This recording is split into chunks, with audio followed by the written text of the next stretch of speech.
morning, everyone. Good morning, Jared. How are you? I'm doing very well. How are you? I am good. I'm so glad we could finally get you. I said we, like I have a mouse in my pocket. I could finally get you back on the channel. How the fuck have you been? Tired. Very tired. Lots of crap has happened. Oh no. Wait, in a good way or a bad way? Both. Okay. All right. Well, there's that. And we've got a lot of DC stuff to talk about, whether it's the shows or the comics. But what I need to know your opinion on, Oh no. and I've been dying to know your opinion on, two things. Okay. Supergirl. Let's start there. It's a Tom King book. You do the math. You are in love? You are in absolute love with this show or movie? No. I get it. How involved is Tom King? He's pretty involved, right? It's his book. I know. You didn't like Woman of Tomorrow at all? Nope, because it's not a Supergirl book. It's a space western type. It's a ripoff of True Grit. You know, I've never seen True Grit, but I've heard people say that before. Mm-hmm. But I mean, even all things are inspired by something, right? But nothing like this. This is a blatant ripoff. Is it? Is it that bad? It's a blatant. I like the book, as is most of his work when you really dig down to it. Let's say good morning to everyone. Good morning, Robert. Also, wanted to make something very clear right now. When Robert was streaming with us with Rivals, I had no idea he was on your stream. Just wanted you to know that. Good morning, Punk. He says, good fucking morning, nerds and Lobo rocks. Okay, so let's talk about that. Are you at least excited to see Lobo in Supergirl? That I am. Okay. That I am. I think Jason Momoa, like, don't get me wrong, he made Aquaman cool again. He really kind of brought life to that. I like Aquaman, but I know a lot of people like outside of the comic sphere think he's kind of a joke. So I feel like he made him cool again, but like he was born for Lobo. Yep, of course. Everyone thought he was going to play Lobo when Zach cast him.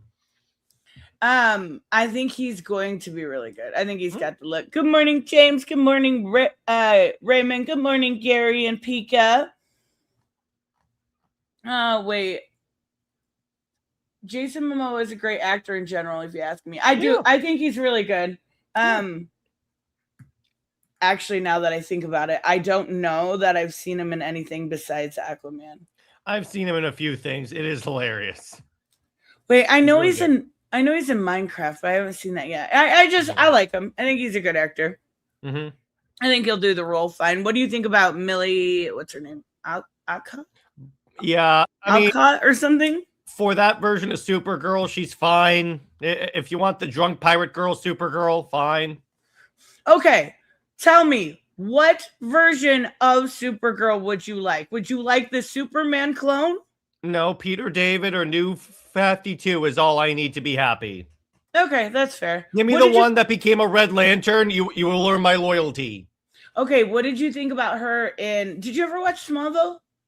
Yeah, I mean, okay, that is a show that I have a very love-hate relationship with. And I understand it wasn't necessarily the show's fault, but I'm like, you have all these D-listers and stuff, but you never at least mention Bruce and Diana. I mean, I get it, but the show's called Smallville. It's about Superman.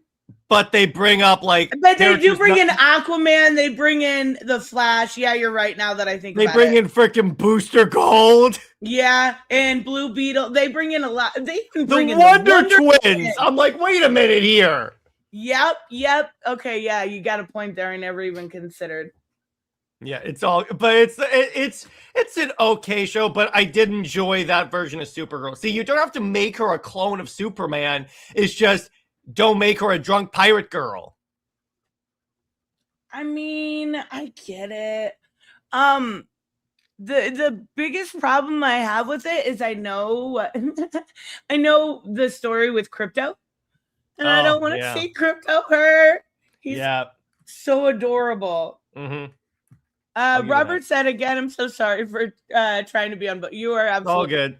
You're good. You're good. I meant to say something to Jared backstage, and when I seen your name, it reminded me. So, but is this the only? So Tom King is working with them on Supergirl. Is he not work? Aren't they working on a Mr. Miracle show? Mr. Miracle show, and he's one of the creative heads on Lanterns. Okay, so Otherwise known as Brown Lantern. Oh my God. Okay, we will get there, I promise. Mr. Miracle. Did you like Tom King's Mr. Miracle? Did I? I mean, it's nowhere near as good as people try and say it is, but it's mostly just meh in my opinion. Really? That is okay, I know you just said it's nowhere near as what people say it good as what people say it is, but it is one of my top 5 favorite books ever. Like up there with Sandman.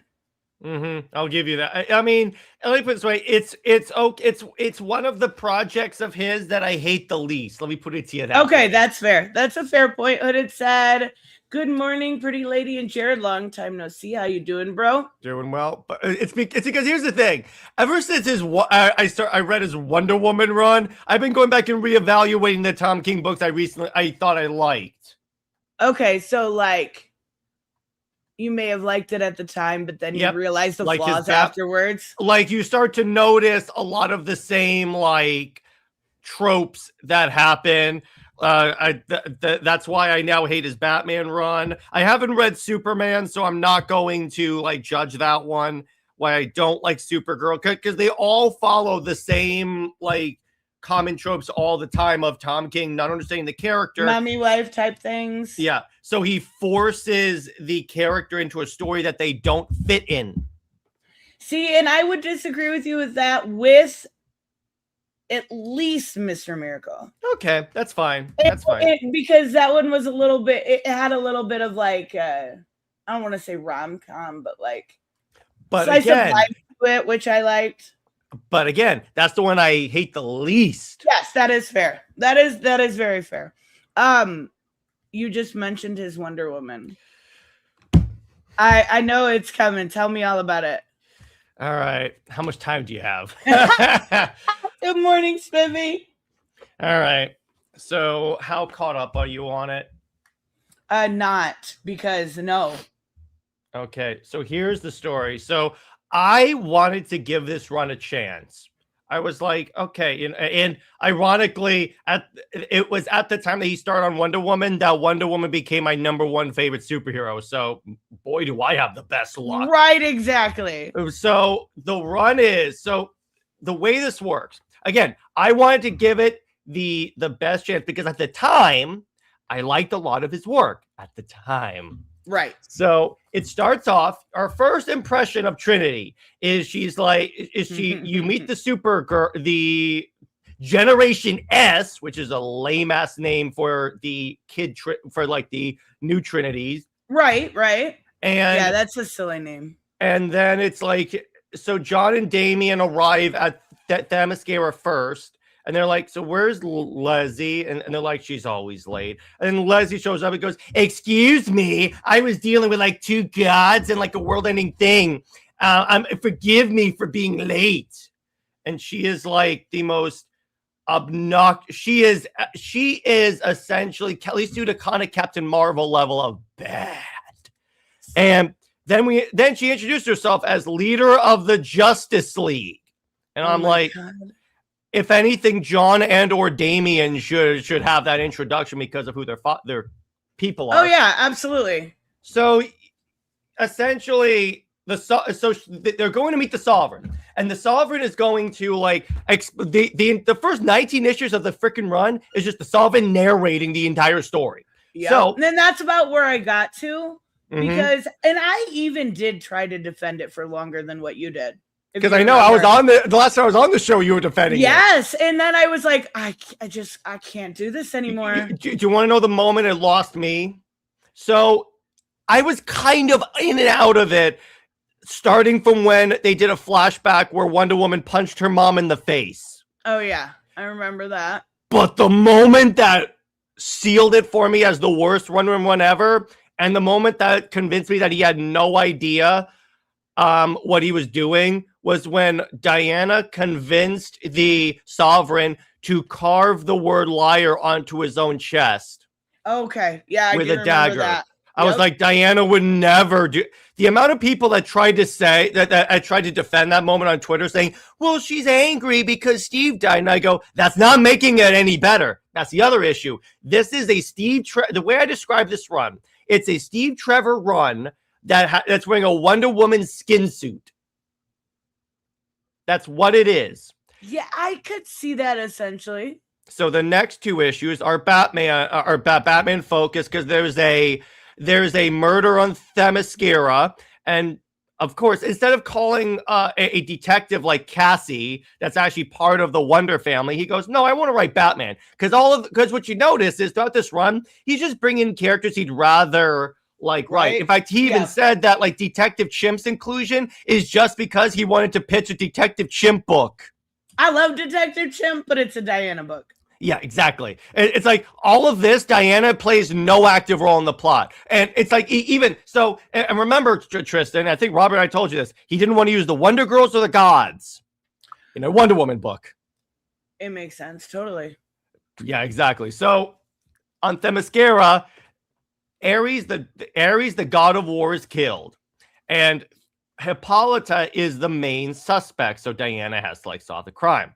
So first off, Diana becomes super torturous. She becomes Injustice Wonder Woman, and it's like one of the gods says, "This is blasphemy," and Diana says, "Yeah, I know. Ask me if I care." And I go, Diana would definitely care about blasphemy. And then this is the most cringe moment. So Batman meets Zeus, and Batman goes, "You know me?" And then Zeus says, "There's gods, then there's men, then there's Batman." That's Zeus? The line. Zeus, the god of wars, the god of gods, Zeus, is obsessed with Batman. And then it gets worse. Then Batman does this whole thing when he's like injured, like glazing Steve Trevor to Diana. And I'm like, Batman's never met Steve Trevor. Or if he has, he's been very like, you suck, bro. So it's like, what? So then she decides to do Tom King finally decides to introduce an old Wonder Woman villain, Mouse Man.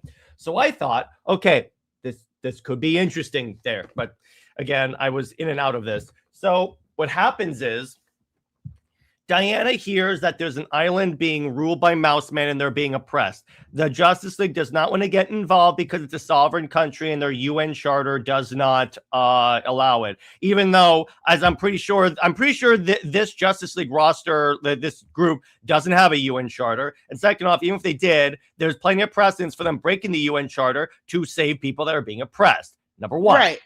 Number two, it's kind of a superhero thing. So you would agree she's going into a war zone, right? Right. Diana brings Trinity with her. Wait, how old is Trinity at the time? Baby. Oh, that's the other thing. So she creates Trinity because Steve Trevor's dead, despite having no like desire to have a kid at the time. It's just all of a sudden out of nowhere. And here's what they do. So King does this whole thing about how important the clay origin is. He has it where Diana takes half of Steve Trevor's soul, even though he's dead, and puts it into Trinity. So essentially, she involves Steve Trevor in the clay origin, which I'm pretty sure that's not supposed to work. And then Tom King goes on social media and talks about how important it was for him to make Steve Trevor part of the clay origin. And I'm like, wait, bro, what? Yeah, no, he literally did. You'll find that the run gets worse if you pay attention to his interviews. Like the Trinity Daughter of Wonder Woman book, the book called Daughter of Wonder Woman, is about fathers and daughters. I mean, I could see that. Do you know why Trinity is created? This is literally the reason that he said. Because Batman and Superman have kids. I get that editorially, that's why the character exists. I understand that. But you don't say that! No, yeah, like, I get that you wanted her to have a kid, but maybe... For just say, hey, I felt at this point that like the character was ready for that, and I wanted to see the exciting ways that like being a mother would help Diana. No, oh, it's because Batman and Superman have a kid. Okay. And this was shortly after, and I'm going to go back to this because I'm still mad about it. They introduced Yara Flor, who was badass, who got her book canceled, which I was actually, I know it didn't sell well, but I was enjoying it. I thought it was really fun. I liked it too. Do you know what he did with the Wonder Girls? Oh, God. This makes me think that, like, so you know how he didn't want to use the Wonder Girls? My theory is that he originally had 3 other original Amazons that he created, but DC made him put in the Wonder Girls because they act nothing like them. So they need to find 3 items to take down the Sovereign. But everyone does the work to fight the Sovereign while Diana mourns Steve Trevor, builds the first statue, and talks about how awesome he is to his daughter. But anyway, beyond that. So to do this, to go after the Sovereign, Donna guts Solomon Grundy. What? Yeah, literally guts him with a dagger. Cassie bombs a U.S. naval ship that's deserted, but still it's a U.S. naval ship. And Yara robs a freaking bank. And by the way, he makes Yara the most foul-mouthed character in the book. Was it similar? Do you remember his book? I forget what it was called, with Batman and Catwoman, where they had the detective that was like known for just saying the F word. Yeah. Was it similar to that? Yep. Oh my. Yeah. I mean, I could see her being a little more spicy than the other ones, but like.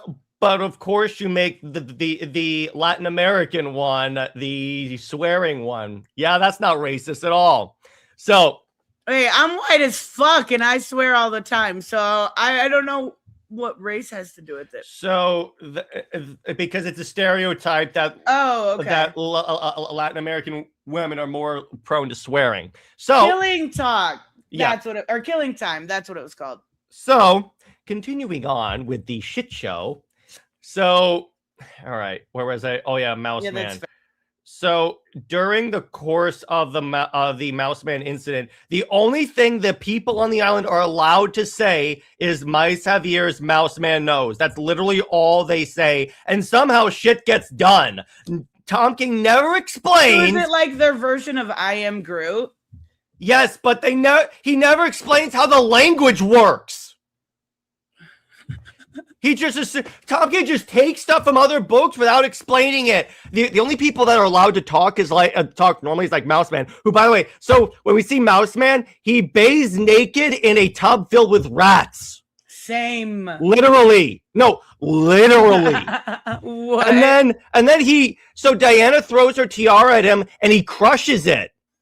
No explanation on how he does that. No explanation on how he has the strength to crush a tiara. So I'm like, what? I'm like, what are you doing? And then, so, and by the way, Robert told me he showed you in Trinity, daughter of Wonder Woman, the second Wonder Woman statue where she's like on Steve Trevor, like, yeah, that was so weird. I'm like, no Amazon would let that be on Themyscira. I got news for it. That ain't happening. That is fucking weird. It's like, again, he has a and from what my co-host told me, it's just because Steve is in the military and Tom was in the CIA. That's it. Oh, I didn't even consider that. It's all self-insert stuff. And here's the thing. Tom talks about all the time where he tries to write his wife into Diana, like use his wife for inspiration. Then why did you have Trinity punch her in the face?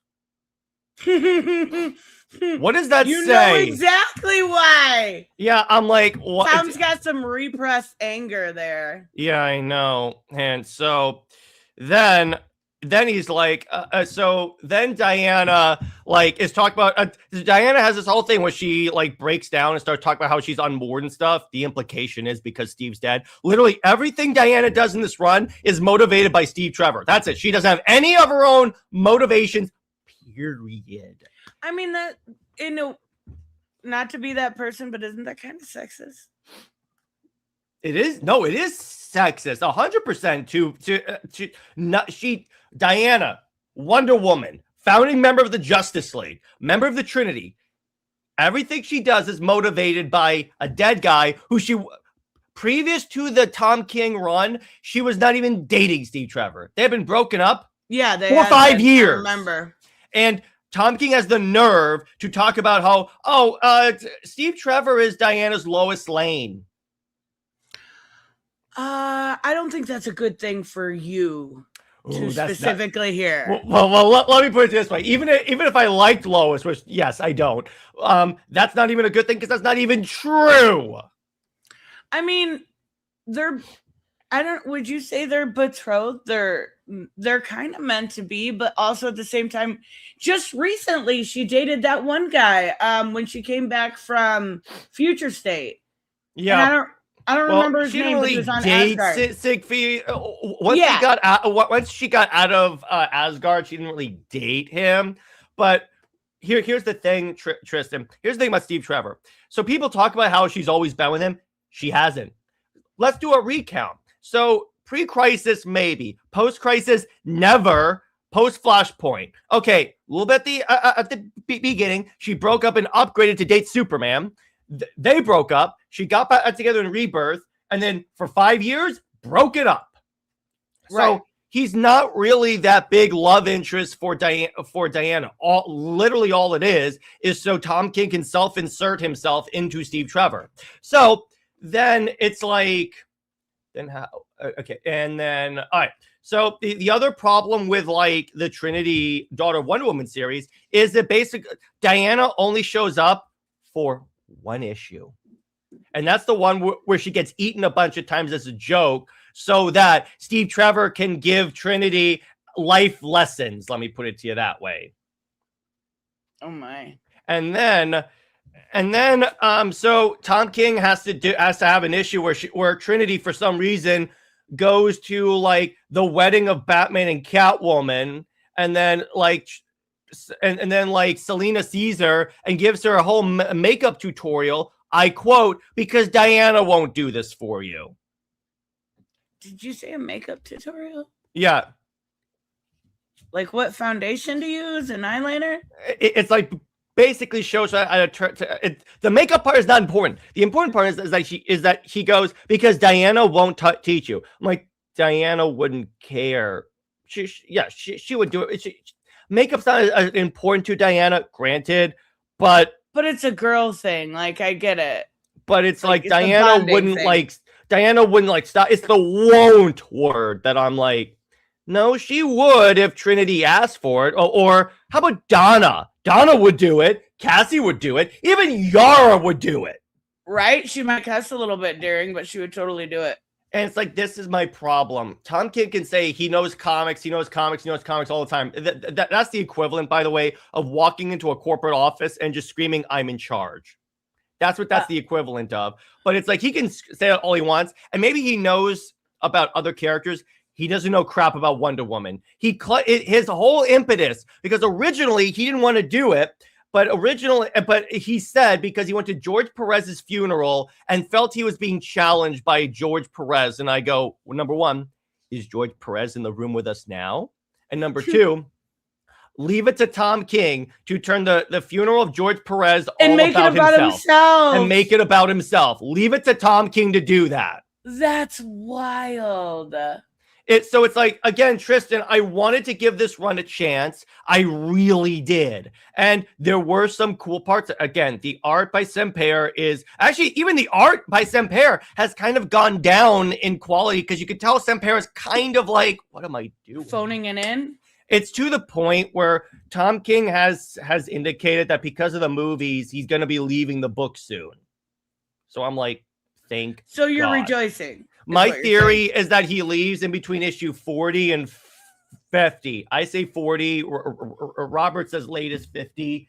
But that is a long run, but damn. My ideal scenario is they pretend this run never existed. But unfortunately, I don't always get what I want, because we have a giant, we have a child in the room. So I'm like, just because here's the thing.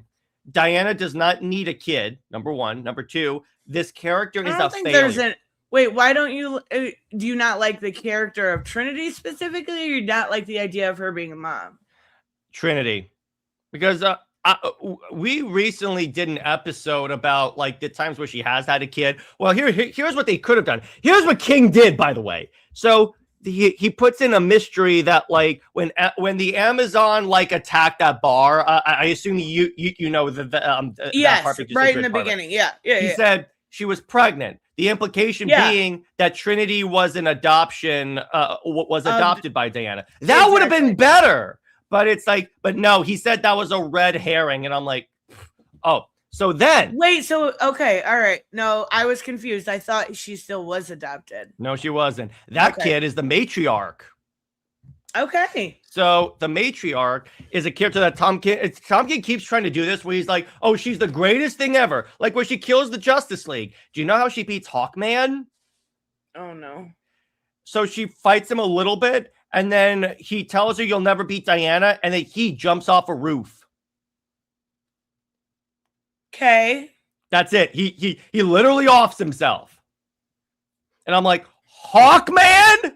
He wanted to get away from her so badly? Is that what it was? Hawkman would be charging at her. Oh, absolutely. Second off, she kills all of Wonder Woman's villains with what appears to be a Green Lantern ring, but in the most recent issue, he retcons it. That's a kryptonite ring. Here's how I know he retconned it. It's shooting a laser beam out of it. And I'm like, methinks that he saw the backlash because that's not how Green Lantern rings work. And he's like, okay, then just change it to it's a kryptonite ring. And I go, bro, you still have to explain why the laser beam shot out of it. Okay. And in the most recent issue, so what happens is that Diana beats Mouseman. That's all you need to know. And of course, he ends the run with Mouseman finally going, Wonder Woman knows. Oh, it's like he also says, he has Diana say that, like, see, there are two things I could do.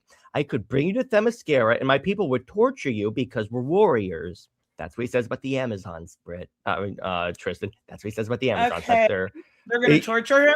Yeah. Or I could leave you here with your people. And then it's like, so then he like chooses to stay there. So then you get to the matriarch arc that we're currently in, where, all right, so with this, in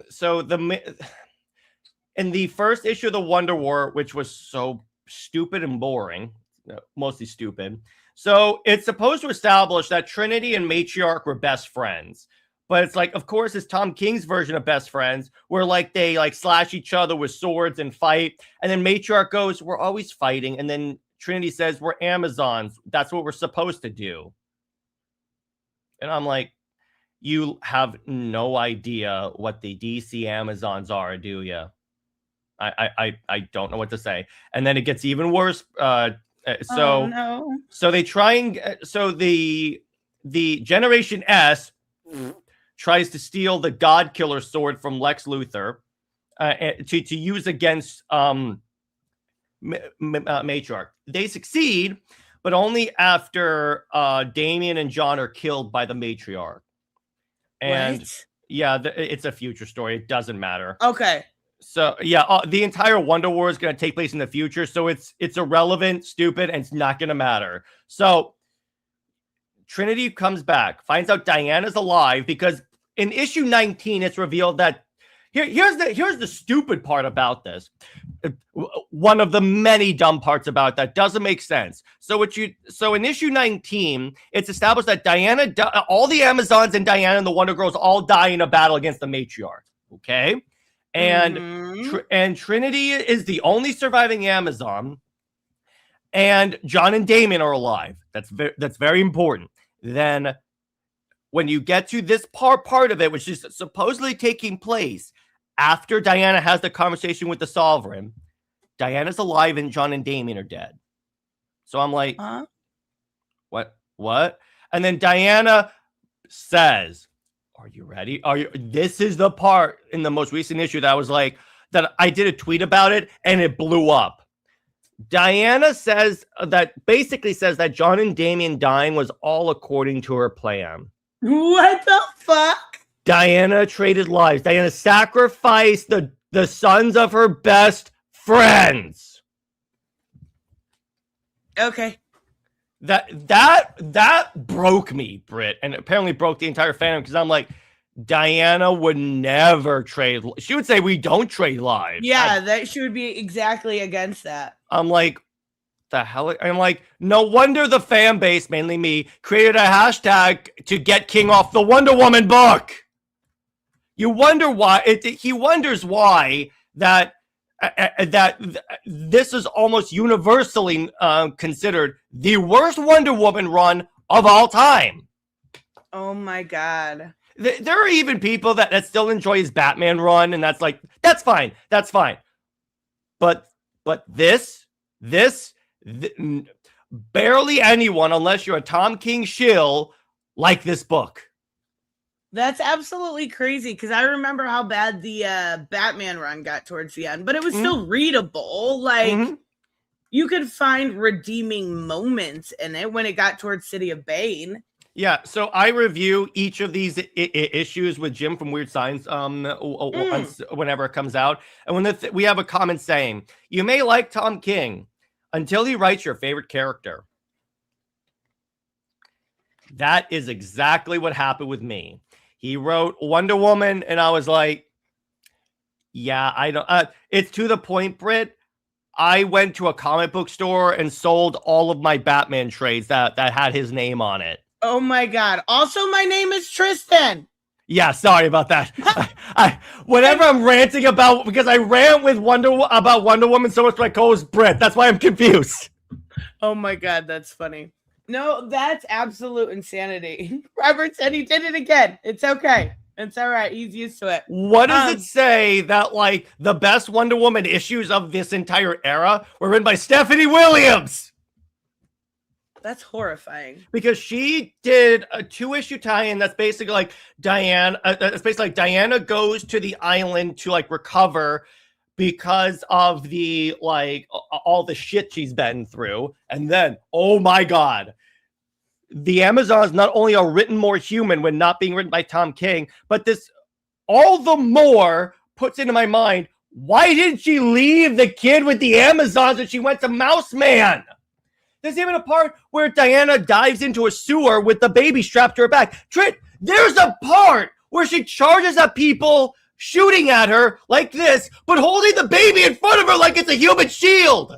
Oh my God, that's horrifying. I'm like, did no one think this through? Did it not have to go through writing process, then editorial, then... Don't bring the baby to a war zone! Oh... Okay, that's wild. Oh, not only that. So at the end of the Mouseman arc, Mouseman shoots an Uzi at her. She deflects the bullets into Mouseman. So in reality, she shoots Mouseman. Oh my goodness.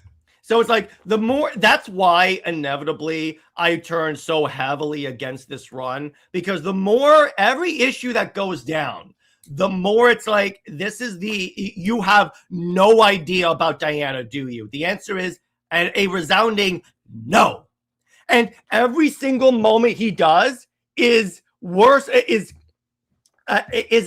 Wonder Woman's Heroes in Crisis moment. The first tweet, so it's kind of funny, when 19 came out, and that's the one where she had Sovereign carved liar on his chest with a dagger. Oh, by the way, so the Amazons are being abducted and killed by like this Amazon extradition force, or ACE or something like that, or AXE or something like that. It's a government organization. Not once does Diana show any concern for the Amazons. The only time she ever shows concern is when she's about to take out Sovereign, and she goes, because her mother is a goddess. She goes, mother, this man killed my love. Not he killed our sisters. She never mentions the Amazons. Just Steve. Yeah, just Steve. All of this run is just, look at how awesome Steve Trevor is. And I'm like, that's why the other thing I'm seeing with the Wonder Woman fandom, they have turned hard against Steve Trevor as a character. This is what happens and by the way, this was one of his intentions coming on the book. He said he wanted to make people like Steve Trevor. Oh my God. I'm like, well, you failed utterly with that. He did the same thing. So for a very long time, I loved Batcat, right? I think everybody goes through that phase where they love Batcat. I know exactly what you're going to mention. Yep. And then Tom King happened. So it's like, And how now I about can't stand it. remember when with one punch, Catwoman took out 2 Flashes, Yeah. Yeah, that was or where she defeated Talia al Ghul in a sword fight? Talia fucking Al Ghul. Yeah, exactly. That's the problem. And I'm like, what the hell is going on here? It's like if Tom King has a character that he likes and wants people to like, he will shit on other characters in order to do that. And I'm like, bro, all you're doing is making people hate Steve Trevor. That's really what you're gonna do. And I'm sorry, and when you try to make people like Trinity, I'll tell you, Tris, I have been covering comics for about 5 years now. I have never seen a fan base so hard reject a character. I don't think I tried to give her a chance at first, but I don't think I seen anybody, even when I was still trying to give her a chance, like her. Even from very early on. There are some that do, but so here's the thing. And Robert and I conducted a little experiment. And what we discovered is the only people that like that Trinity book are the Super Sons fans. Oh, so Tavia's in love with Trinity. Yeah, exactly. We used him as the example, but it's like, no, the only reason why they liked it was because the minute the Super Sons were not in the book crash landed. Oh yeah, like, I'm sure. Like legit to the point where it was in the 190s area when it ended. Yeah, and Wonder Woman is like in the 80s or something like that. So anyone telling me that this book that it has the best sales in years is lying. That is absolutely crazy. Wonder Woman, it's in danger of slipping below 100. And I think, I honestly think, because from what I heard, DC has this like number that the books cannot go below, otherwise it's instant cancel. That's right. That's what happened with Jeremy Adams on The Flash. So I'm and like, that's a shame too, because that's a shame. It was a good book. Yeah, but he was such a great interview. He's such a great guy. There's no one that knows Green Lantern like that man does. Oh my God. He's so easy to talk to. Oh yeah. It's like one of the things is like when I had him on my channel, I brought up. So have you read Aquaman? Not recently. All right. So do you mind if I spoil it? No. Go ahead. So you discover, so the point of the book is Atlantis like vanishes, and when Arthur finds it, everyone's super old, and like Mira dies. No, she doesn't. No, okay. No. She doesn't die. I want to be very clear about it. This is what you thought was happening. Right. And then it's like at the end of like issue 2 or 3, you see Mira, she's alive. So it was like, what's going on? And then you have this like aged up version of Aquaman's daughter. Again, not what it appears to be. So I love Andy, though. It's not what it appears to be. So throughout the run, this character's a little more brutal. And you're like, okay, what's happening? And then you see baby Andy with Mira on Atlantis. It turns out it's like Atlantis is like contained somewhere else by magic. What you discover is the character is not Andy. It's Mira's mother. Oh, I think I do remember Robert mentioning that now that you say it. Yeah, it's like, and I told Jeremy Adams, I'm like, yeah, I was thinking, Mira's mother has never been in a DC comic. And I'm like, he's like, yeah, I know. It's like, I thought she was. And I'm like, oh, yeah, that's true. It's like, oh, wow, that actually like makes everything all the more. I'm like, that's wow. a really cool twist, though. Yeah, it really is. And the Aquaman book is incredible. But Green Lantern is where he got me, because it's like with Green Lantern, because I asked him about like Hal and Carol stuff. And he goes, okay, the way I always considered Hal and Carol, this is genius. Are you ready? He goes, I always considered Hal and Carol like Hal is a soldier going off to war constantly, and like Carol is the wife that's left behind. Yes, they have moments where they separate from each other, but they always end up back together. And I'm like, that is genius. Yeah, I like that. That's perfect. So genius. But by the way, the book that is saving the Wonder Woman fandom, guess what book is saving the Wonder Woman fandom? Oh, it's got to be Absolute, right? Yes, that is like. That is my favorite book going out of deep, because literally, so the original plan for that was for Wonder Woman to be like the more brutal God of War female Kratos thing. Right, yeah. Kelly Thompson comes on and goes, she couldn't get it to work, and she was like, I'll just write regular Diana. Spoiler alert, it's like one of the top selling books at DC. And it's Kelly Thompson. I love her. The hilarious part about it, Tris, I almost called you Brit again. the most hilarious part about it, and I know this wasn't planned, but it's the most hilarious example. Whenever Tom King does something in the Wonder Woman book, somehow the Absolute Wonder Woman book is doing that exact same thing, but much better. I was going to say, but better. I'm like, oh my, like, how does this, because the whole point of this run is like, how it is like Diana being like a benefit to the world, helping people, being a hero. And I'm like, oh, wow. The annual was Diana goes to Athena and convinces her to lift the curse of Medusa. And I'm like, oh, wow. That actually, because Diana, in one of the earlier issues, she had to transform into Medusa to solve it. I'm sure you've seen a panel or like an image of it. Yeah. And from that, Diana gained a tremendous amount of empathy for Medusa. And she says, when I turned into your form, that is never something that like I would want on anyone. And I think that's awesome. Yeah, it's amazing. And it's like and Steve Trevor is not the dominating factor. She's not even dating Steve Trevor. This is why I say don't give Diana a love interest. Just don't. Post-Crisis did this and it was perfect. Yes, she had people that she dated throughout that, but there was no like central love interest throughout the entire run, and you were allowed to focus on who Diana is. And now here's the thing. Again, I'm not saying this because I want Diana to date Superman. I do, but that's a different story. You said I do, but that's not the point. Well, but let me put it this way: if Diana never dated Superman, but was respected and wasn't like, for lack of a better term, subjugated by the love interest, I would be mostly satisfied. It's like, okay, fine. I would like this.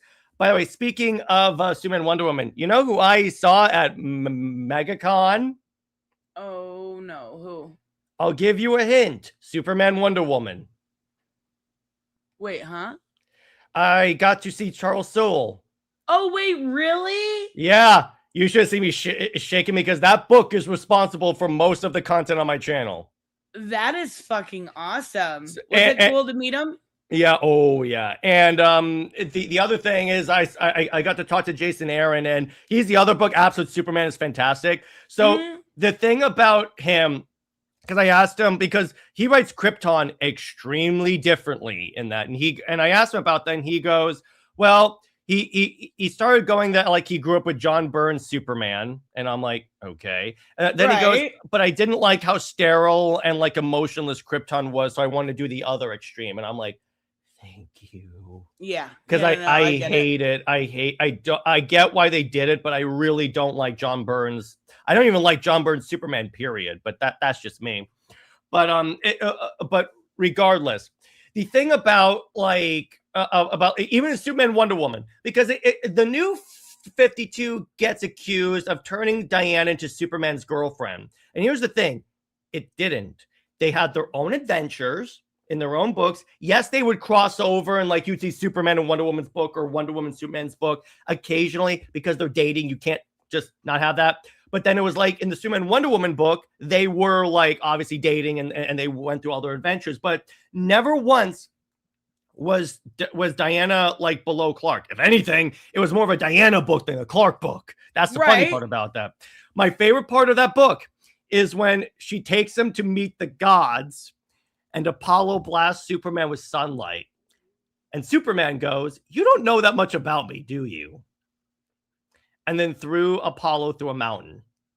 Oh my God. While hopped up on like sunlight. So there is that. But I mentioned something earlier. I don't know if I was on your channel before this happened, but yeah, I started the Wonder Woman hashtag.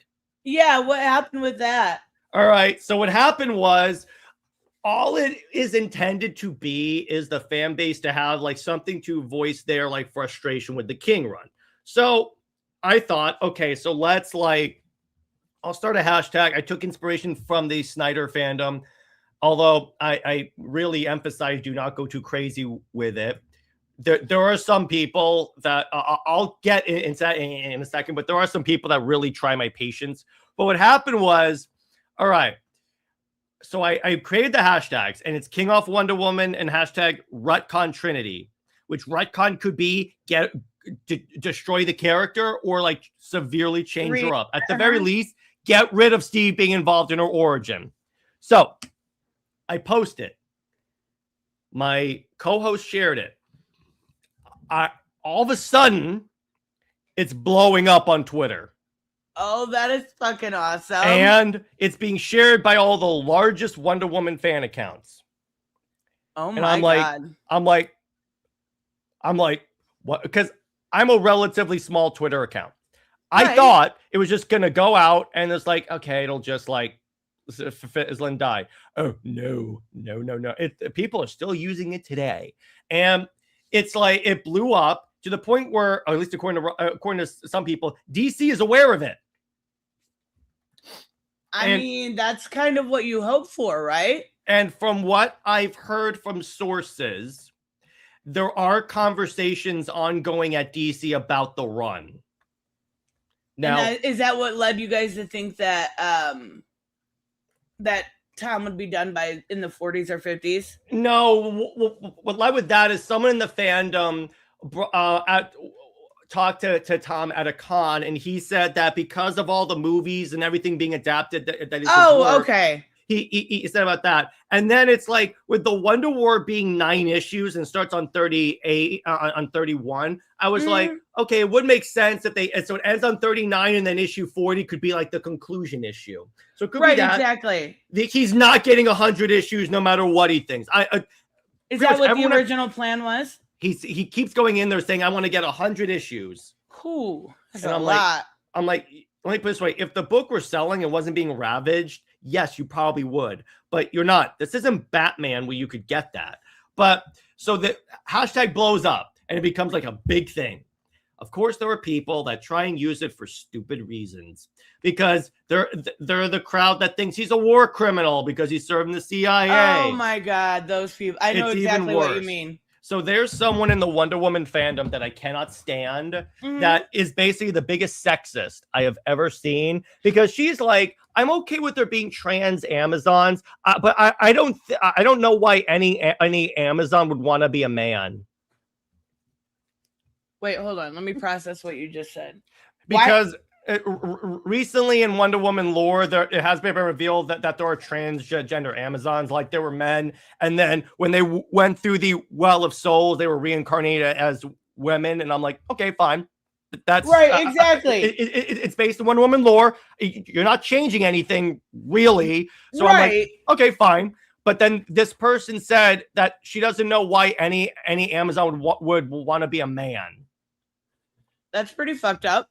Yeah, exactly. And this person also, this is the moment that got me a block, by the way. This person tried to say that the only way we'll be free of Tom King is if he Ed Piscores himself. Excuse me? Yeah, that's what this person said. And I literally retweeted. What the actual fuck? I retweeted and said, okay, as the founder of the hashtag, 2 things. Number 1, no. Number 2, anyone that is saying that is not a member of the like movement under no circumstances. Nor understands the way that superheroes' morals are. Why would you ever? Diana herself would go, get away from me. Exactly. And I'm like, no, it's because this person is like one of those radical lesbians that thinks that men have no value. Yeah. She is also the one. So this is the other part that kind of puts me at odds with some of the Wonder Woman fandom is that I, and Robert too, I'm dragging him into this. So he's coming down with me, is like, so I know that in 2016, Rucka tried to imply that Diana is bisexual. Right. The thing is, according to DC editorial, she's not. Wait, what? So here's the thing. Okay, so Tristan, have you noticed that every single Pride issue, they've never done a story that highlights Diana. I don't think they've ever done one specifically for her. I think she's been included, though, correct? No, she's been included, but not as a starring story. Right, and that's what I mean. Her having Pride covers doesn't count because Superman's been on Pride covers, or Batman. I think even Nightwing and some of the others have been. Characters that are established as straight. Right. But so what I heard, and this is just what I have heard from people that work at DC, is because Josiah Axelrod had asked, like, because Axelrod was writing like one of those essential like coffee table books about like all the LGBTQ characters in DC. Someone asked, will Diana be included in the book, or like in a future issue of Pride? This is Axelrod's quote.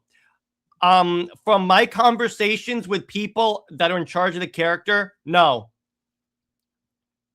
So that tells me crazy. I also noticed thought she was bi. Remember, so in the Rebirth run, she had that like character Cassia that she was supposedly in a relationship with. Notice that character has never been mentioned in DC after that run.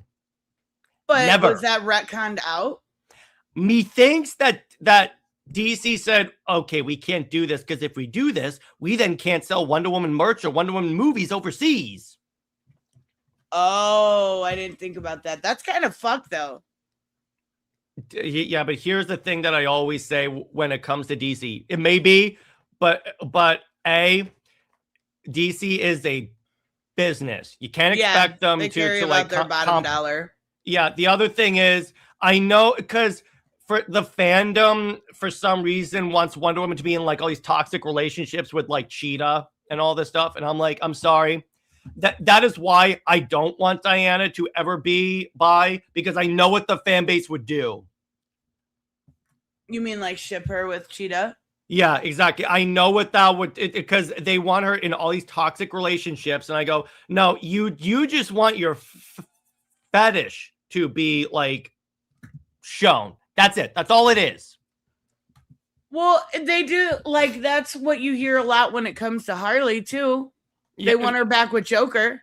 And I do not like that. I 100% do not like that.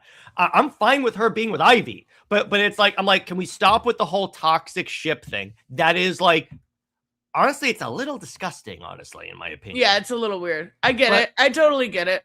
And it's like, look, and this is the moment that Tom King leaves the book, I am going to do a tweet, and I'm going to say, all of you people that are more concerned with who Diana sleeps with, you are responsible for being put on the book. Because DC is like, it doesn't matter who we put on the book. They're too busy debating on who Diana sleeps with. Just put anyone on the book. That's what happens with Wonder Woman. Yeah, that's kind of fucked up. Yeah, that's what it is. And the sad part is, so she's the third member of the Trinity, but DC doesn't do anything to like support her. It's like to the point where I recently learned that her book, at least in the past, I'm not sure if it's still that now, is considered the training book for junior editors. That's fucked up, real fucked up. Yeah, and I'm like, Wonder Woman, the third member of the training. In my mind, I don't know if I told you this. So I consider Diana to be the most important DC superhero. Here's why. So there's a reason why the Trinity works. You have Batman, Superman, Wonder Woman. Batman represents justice. Superman represents hope. Wonder Woman represents truth. They're all three components of being a superhero. You can't have justice. No, I just said right. Yeah, you can't have justice without truth. You can't have hope without truth. So if truth is the underlying factor of all of those like components, ergo, Wonder Woman is the most important character. Okay, but I want to push back here a little bit and say I think people are going to hate that I say this. Harley outshines Wonder Woman. Not anymore. When it comes to merch sales, when it comes to popularity. Again, not anymore. How? How do you figure? They don't push Harley anymore. Harley just had a video game. Harley has an animated series. That was a Suicide Squad game. Yeah, but she was the main character. She wasn't. She was to me. I played her every time. She was my main. Stop it. By that logic, Deadshot was the main character for me.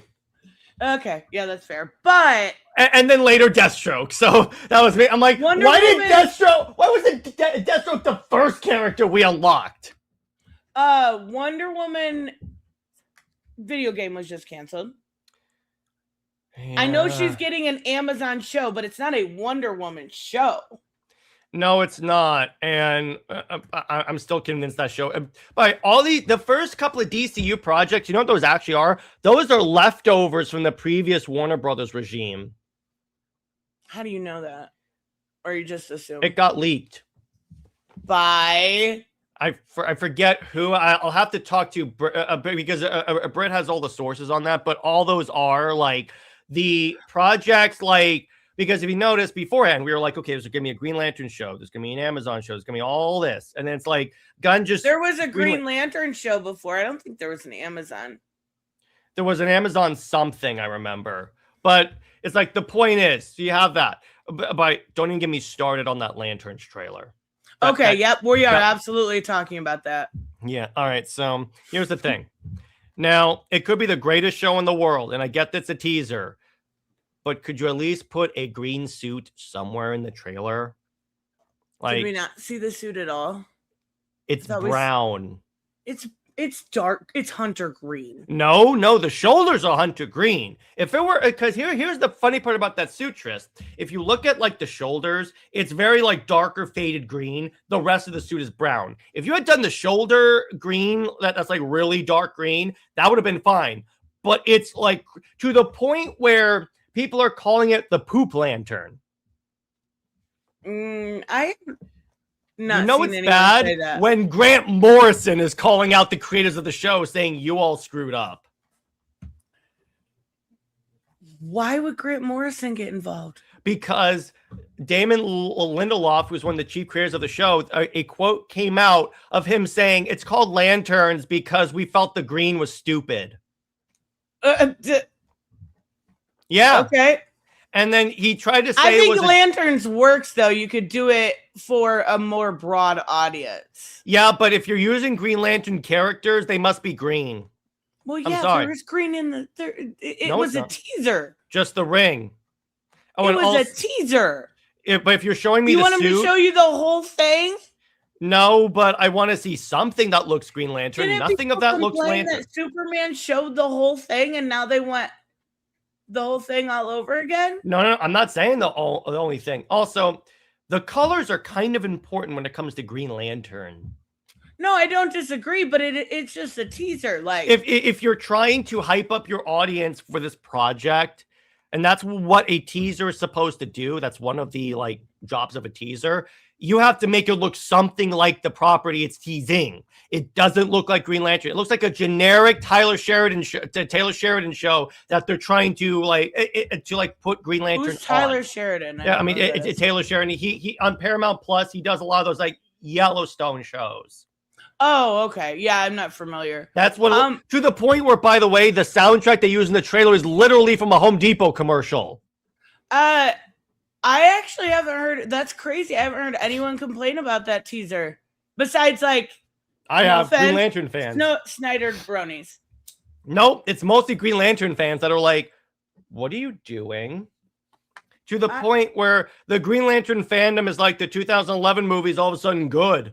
I always liked the 2011 movie. I didn't ever dislike it. I didn't think it was bad. Yeah, I mean, it wasn't like the best thing ever, but it wasn't a bad movie. It's no Snyder cut, but I felt that it's not just Snyder fans. See, how many times have you seen that? No. Oh, the Snyder cut. I just hit 20. Oh my God! I had to ask. Exactly, but even in that, there's the anti-Snyder bros like we're saying. Okay, how is it that Zack Snyder has a more colorful Green Lantern? Zack Snyder didn't... Wait. Yes, he did. What? Who? There were in the history lesson scene. There was a Green Lantern, and he had basically visual effects done for a screenshot because Jon Stewart and Kilowog and Tomar were supposed to show up at the end. You know when Martian Manhunter shows up? Yeah, he literally made that in his driveway. Yeah, but it doesn't actually. It's not an actually. Yeah, it is. He has the picture. He has the picture of it. That's like I assume some of the VFX were done, and it looks much better than this. Actually looks green. Now again, the only person I seen criticizing the Green Lantern show was Sean Rourke. I think his name is. He is a Snyder fanboy. That's the only person I see. Just one. Yeah, that's the only one I saw. I don't follow Twitter or anything like that. That's why. I do. And it was mostly, there were some Snyder fans arguing, but most of what I saw were the people that previously were like, oh, James Gunn's universe can do no wrong. What the hell is that? Because the selling point of the DCU tris was supposed to be, oh, it's going to be more embracing like the comics and stuff. And then they're like, here's a grounded Green Lantern show. But there's nothing wrong with grounded. There's nothing wrong with that. I'm not saying there's something wrong with that, but I'm saying at the very least, besides the ring and maybe a shot of the lanterns, you could take the clips of that and put in anything. Also, Hal Jordan, I thought it was really good. Also, Hal Jordan, the teaser, talks about he's never talked to another Green Lantern. Yeah, that was weird. That was the one line that got me. Was like, wait, didn't? They're all aliens or something. One's a and he says, weird. I'm the only human Green Lantern, and I'm like, and then in Guy Superman, Gardner? Well, Guy Gardner. That was the one. By the way, Gunn confirmed that these projects in the timeline are release order. So I'm like, unless he changed his mind again, what? I don't understand. Yeah, that line was weird. Yeah, I do remember that one. None of it, and plus remember, Tom King, one of the other creators on the show, is the dude that had Hal Jordan say, what even is willpower? I don't really know. And had Hal Jordan blow his own brains out in the Batman run. Wait, what? Okay, so remember the issue where Booster Gold goes back in time and saves the Waynes as like a wedding gift to Bruce? Yeah. Like in that issue, when you first see Hal Jordan, it's literally him going, they tell me I can't kill myself with this ring, but I bet if I have, but they also tell me I have the most willpower of anyone. So I wonder if I use all my willpower, boosh. I could do that. Yeah, but that's what he had Hal Jordan do. So it's like Hal Jordan, the greatest Green Lantern, and he's an old dude that's like, on the edge. Well, clearly it's like handing off the rings. Like clearly he's not going to stay the main Green Lantern. Yeah, I'm fine with that, but I'm like, and I get it, but I'm like, can we at least see a little bit of Hal Jordan before he's like a depressed elderly Lantern? I'm assuming that's probably what they're doing with the show. Again, you're assuming, but here's the thing. Most of the people, you're assuming they're going to show no green. So how? No, I didn't say that. I said in the teaser there was no green. I have full confidence, hopefully. And in the teaser, it looks like they're handing off the reins. No, I'm fine with that. But again, it's like the other people that I see defending this are like trying to like insert like, okay, it's this reason, this reason. I'm like, none of that is explicitly said in the teaser. What the fuck, Smith? Oh, and also the thing is with that, it demonstrates a clear lack of understanding of Green Lantern lore, because it's like, no, that's not how the ring works. A ring comes to you, you're transported to Oa, they train you, you are named a Green Lantern, and you are done. It's not like, oh, you don't get the ring until you complete training. No, that's not the way this works. Okay, I understand that, but not everything has to be exactly how it was in previous incarnations. When this universe is marketed as that's when I have the issues. I have never seen this universe marketed as it's exactly the same as the comics. No, but they said it's going to be more in line with the comics. More in line does not mean exactly as, though. That is very true. Look at Superman's parents being evil Viltrumites. Trust me, that was the point where the Superman movie lost me. Yeah, the Superman movie was not my favorite. Oh, and also Tabby brings up a good point. For what it was. Tabby brings up a good point. So they say the Green Lantern Oath is about protecting people. That's not. I get like maybe in spirit that's what it is, but that's not what the Green Lantern Oath is. Wait, what do you mean? The Green Lantern Oath is in brightest day and blackest night, no evil shall escape my sight.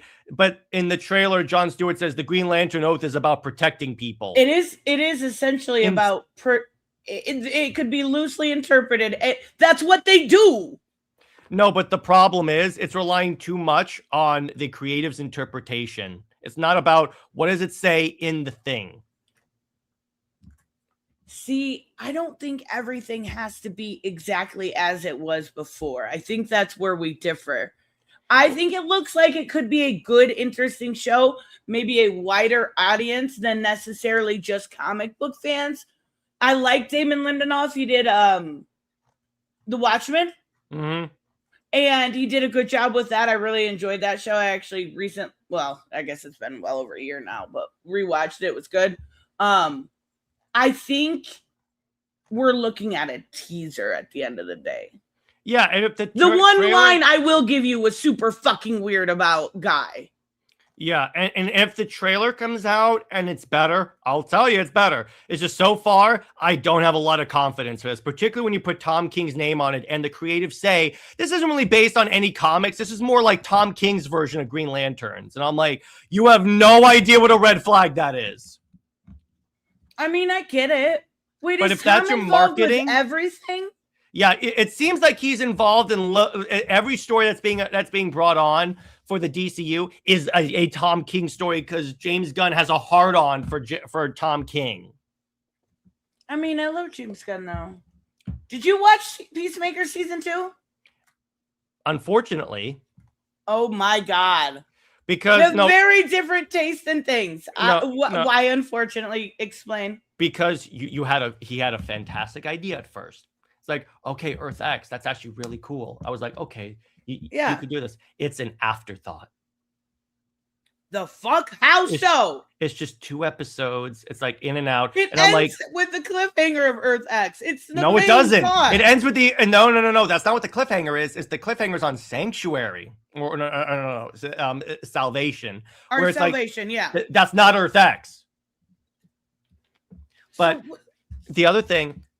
But yes, his brother comes.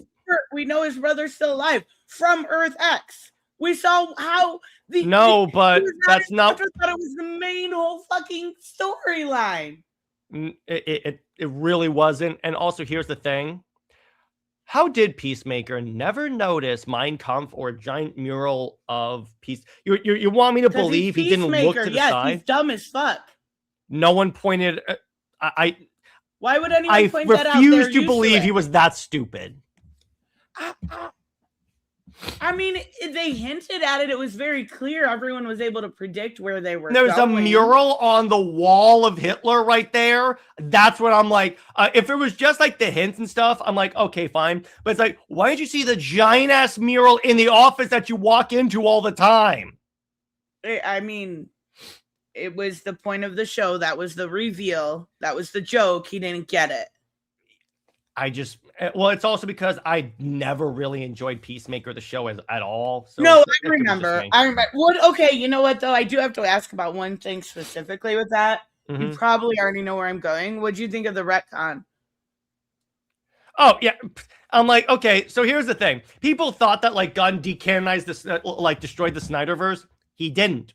All he said is, hey, on the similar events happen on different Earths, and it's like now was the Justice Gang. I'm like, okay, fine. I didn't really have any problems with that particularly. That was I was like, okay, of all the ways you could have done this, that's fine. Yeah, I think it was done in a pretty respectful. If you have to do it, that's the way to do it.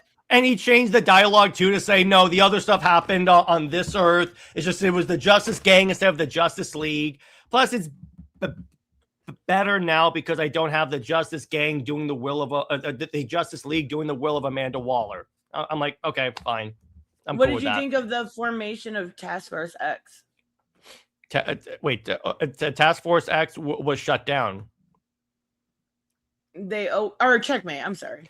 So here's the problem with that, because people turned against that show because they said there weren't any big reveals, and then Gunn says, "That's what do you mean? Huge reveal." No. That's fucking huge. Hear me out on this, Tristan. No, to comic book fans, but when you're doing a TV show, you have to do it to the general audience first. I just fucking said that about Lanterns. Yeah. But it's like, but now you want it for the general audience for no, Peacemaker, but here's not the for Green difference. Lanterns. Here's the difference with Green Lanterns. They said the green part is stupid. That's the difference. And if that's a joke, fine. I'm but sure it's a you joke. don't say that because you know how that's going to be interpreted. So I'm like, why are you marketing a show like that? But anyway, but with this, it's like the general audience doesn't know what salvation is, doesn't know what let's say like it doesn't know what what's the word? It doesn't know what checkmate is. The difference is in the trailer for Lanterns, you mentioned Green Lanterns. So people, for the most part, are like, okay, they're supposed to be green at one point. There's no green. Oh wait, he literally admitted it was a joke.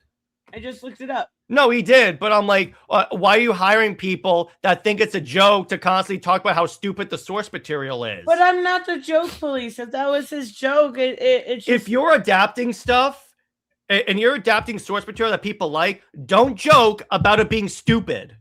Why? Because why? They're people too. They're allowed to joke. Because if you're adapting something that does not inspire confidence in your product, if you're saying, isn't it stupid? I'm like, no, stop it. To a lot of people, it's not. Stupid? He said the green part was stupid.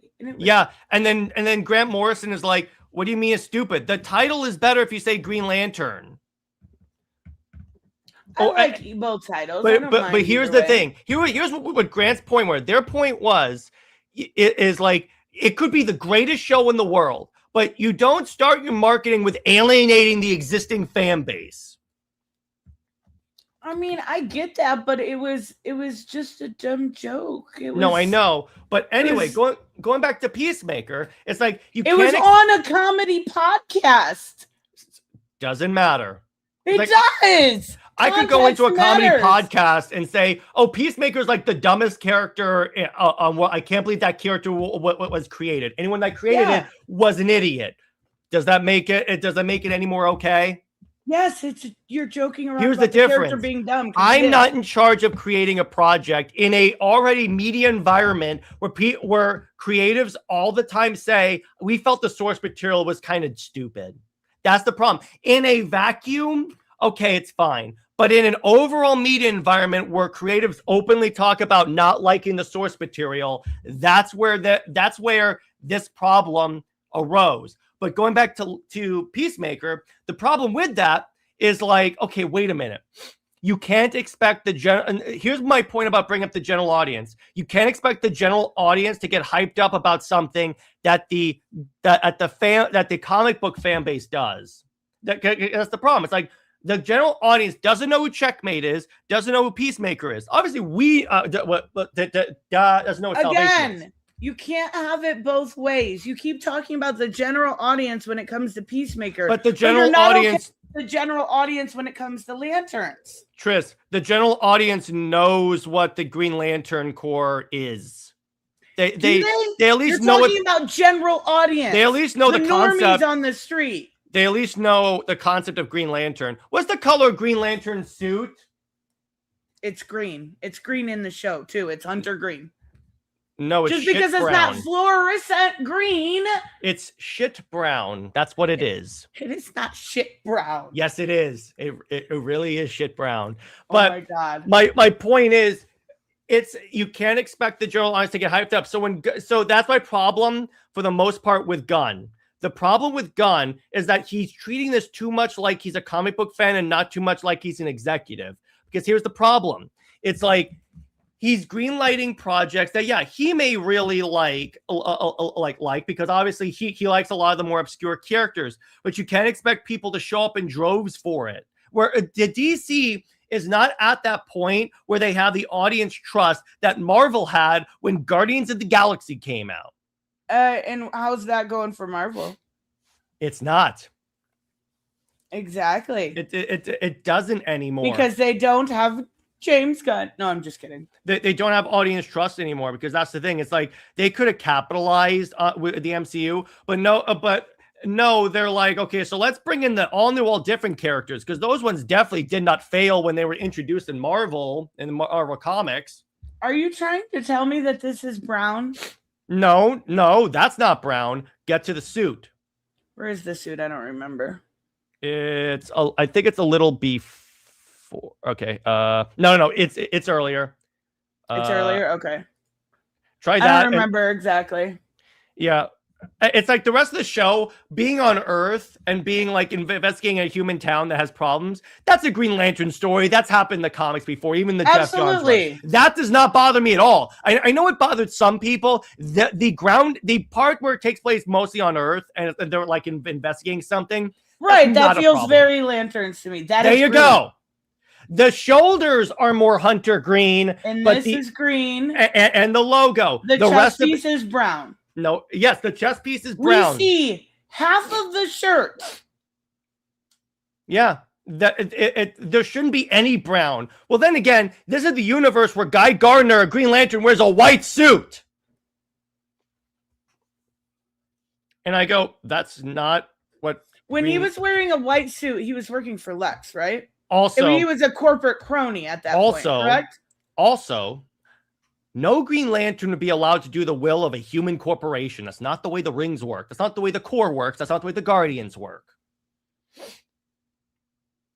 Now, if he had Guy Gardner with a yellow ring to homage when he was like on the like Justice League International, that would be a completely other time. But I'm sorry, that's not what happens. I don't see an issue with okay. I mean, I get it. Some people don't like it, and that's absolutely fine. But I don't. Literally saw a Green Lantern. Literally a lantern that was green. Let me be very clear about this. My hatred of this teaser, and I know you know this, Tristan, but I have to say this for the internet, has nothing to do with me liking Snyder. Oh no, I know. It just has to do with me liking Green Lantern. No, it's like I know you do, but I know someone's gonna accuse me of doing that. Jared has been a huge fan of the Lantern since Jeff Johns, right? With all the mostly Jeff, because it's DC's version of Star Wars is really what it is. And you know what? That exact reason is why Lanterns were never my favorite. Mm-hmm. Because I was never like a star spacey person, but I still love the Lanterns. Mm-hmm. Oh, by the way, so speaking of that, you actually make a good point. So going back to Wonder Woman, so whenever people are like overly defending the King run, you know what's the first question I ask them? I ask them, how much Wonder Woman have you read? Inevitably, most of them I've asked that question to have said, not really. I wasn't really interested in her character before the King run. Okay, so then you're just hold on. I'm going to look at that from a different perspective. You just admitted that King's run is pulling new people in. Nope. Here's the difference. Because yes, it could bring in new people, but you have to make it. You have to cater to the fan base first, because the fan base will get more people on board. You can't immediately make the character act completely out of character. Plus, here's the thing. The people that say, I wasn't interested until Tom King did it, are the same people that would say that about any character that King writes. So it's not like it's a large amount of people. So you're saying that they're Tom King fans more than... Okay. Most of them are Tom King fans. And DC knows that Tom King has this fan base. And I'm a big fan of Tom King. Don't get me wrong, but I'm not that... No, you're shallow, reasonable. Psycho... person that loves everything he writes. I know he's with Flaw. People have been accusing I've been accused by Tom King fans of not reading the comics. You? Yeah. That's wild. Me. I have an entire shelf of Wonder Woman omnibus, because what I did is, okay, I don't like this run. I'm just going to go back and read all the classic runs. Luckily, DC was like, okay, we're going to publish, we're going to reprint literally every Wonder Woman omnibus we've ever done. So I'm like, okay, I'm going to pick up every single one of them. And I have, and it's been really fun. But it's like, the thing about it is like, to that point, I get that like maybe more people are bringing in, but here's the problem, Britt. I keep doing it. Here's the problem, Tris. Equally amount. It'd be one thing if like the fan base was staying, but as the new people come in, more people are leaving. Or infinitely more people are leaving, or just going, I'm out. Because there are a lot of people. I've seen people on Twitter. Now, again, this is Twitter. I'm not saying it's like everyone. Right. But combine that with the declining sales and sales rankings from ICDQ. Right. There forms a pattern. It forms a pattern. It's because it's like, if you have it like where it's just Twitter, that's where it's okay. It's probably just some people reacting on Twitter. When the sales start being affected, yes, that's exactly. when I'm like, yeah, methinks that's a problem. And then that's like the point there. It's like, okay, you can have, with the sales declining on Wonder Woman, and people, because what I always do, at first I was like, okay, when we do trending days for the hashtag, don't include any of the images because we don't want to platform the book. But then I was like, no, it's actually working. Because the funny part, Tris, is that so it used to be every month that an issue would come out, we do a trending day where we would talk about all the different ways it failed and use the hashtag. Right. It would always be one image that would unite the fandom. Number one, the first time we did it was 19, and that was the Diana being killed and carved and making the dude carve liar. The second one was Diana carving a statue to Steve while the Wonder Girls did all the fighting. And then this one was Diana sacrificing the Super Sons.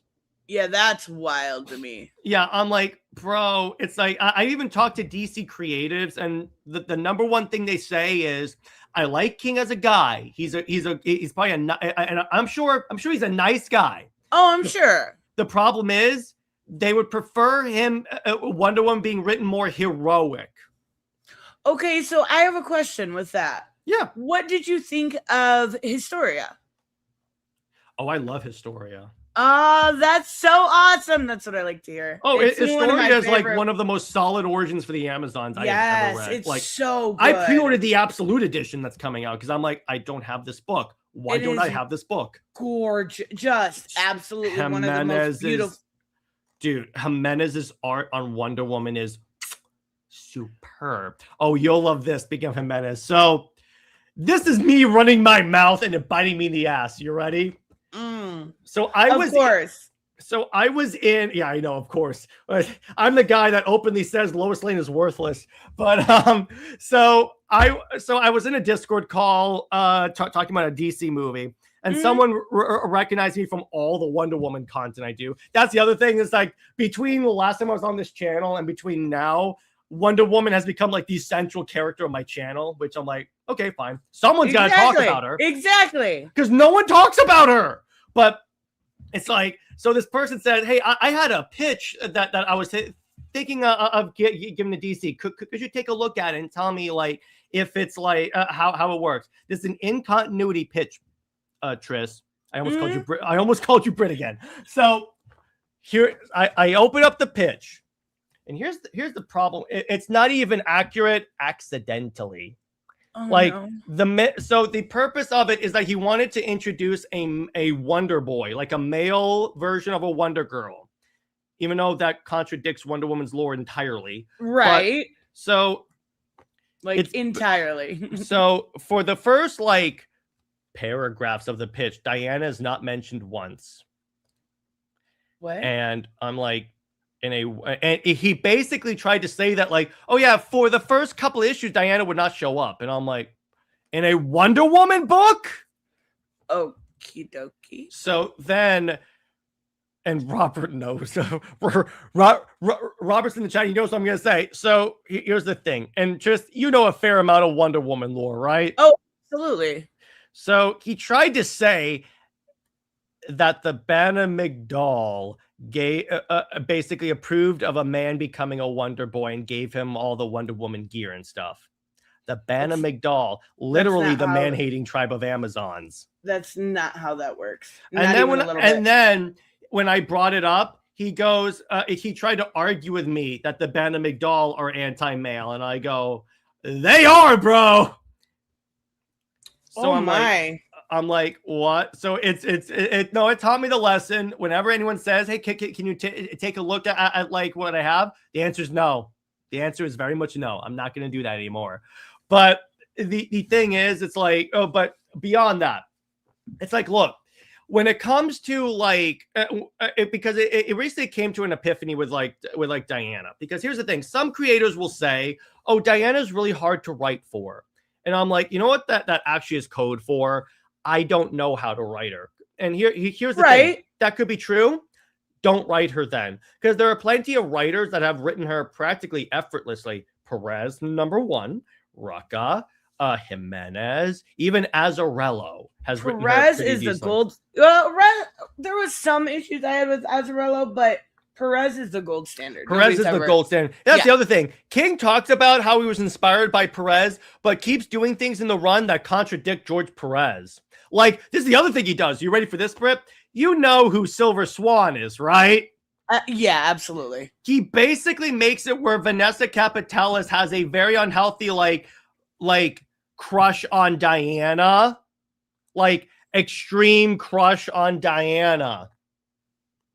And I'm like, that's never been a thing at all. No version of Silver Swan has any massive crush. Wait, hold on. Vanessa Capitelis. The original. No, the original one was not Vanessa. Vanessa was Silver Swan 2. Okay, so if I remember, and I could be wrong, so they were sisters, and it was more of a sisterly bond. I thought Stephanie Phillips had wrote them with her having more of, obviously, sisterly bond, but almost on Silver Swan side, some sort of obsession. Nope, never been a thing. This is the other thing. So he wanted to have the Solver and have like all of Wonder Woman's like villains in a team. Mm-hmm. You know who's doing the will of Sovereign, Britt? Damn it! Do you know who's doing the will of Sovereign, Triss? Oh no! Again, Sovereign is a human male for the most part. You ready? Right. Grail, the daughter of Darkseid. I love Grail, but what? Grail, the daughter of Darkseid, is doing the will of a human. I'm like, no, I love Grail. Grail in my mind is Wonder Woman's reverse Flash. Yeah, I could see that. I love Grail. She's so interesting, and they don't give her enough book time. Yeah, but yeah, so you make it so Grail, literally the daughter of Darkseid, is doing the will of a man. If Darkseid knew about that, she would be Omega Beam to shit. Yeah, that would be it. That would be over. I'm just like, bro. So it's like every single time this run, a new issue comes out, it doesn't turn into, let's see what cool thing King is going to do. It turns into, let's see what other thing King is going to break. Let's see what he's going to fuck up.